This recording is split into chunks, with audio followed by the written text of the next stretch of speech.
I am Vince Stephen Sidare from GAS 12N, and this is my video reporting.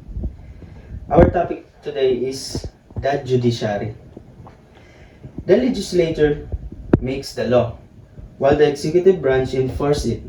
On the other hand, the judiciary or the judicial branch of the government gives the official and legal interpretation of the law. This is to avoid any confusion about the meaning or application of the law. In legislature, sila ay mag-i-enact law. In executive isab, sila ay magpapa-enforce or magdaraak sin law. And in judicial isab, sila ay mag-interpret sin law, like mga Supreme Court, para mag-avoid confusion ha mga government or mga law. This lesson delves into the process by which legal issues are resolved. This gives the student insight that will guide them in their decision making, not only matters regarding politics, but also on everyday concerns. So this lesson, nagpapakita sin process in law para hinangon siya, para mga student makatawang mga decision making hinangon nila everyday nila routine.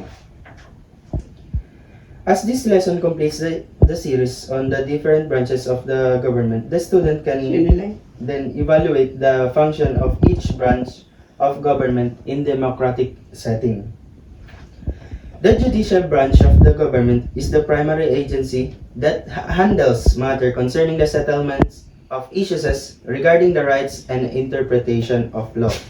So in judicial branch, ini same primary agency that nag-handle sin law para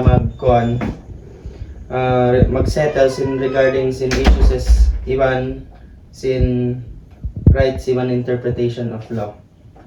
The power of the judiciary rests on the Supreme Court and the lower courts, which include the courts of appeals, Sandigan Bayan, down to the regional trial court, the metropolitan trial court, and the municipal trial court. The 1987 Constitution defined judicial power as follows.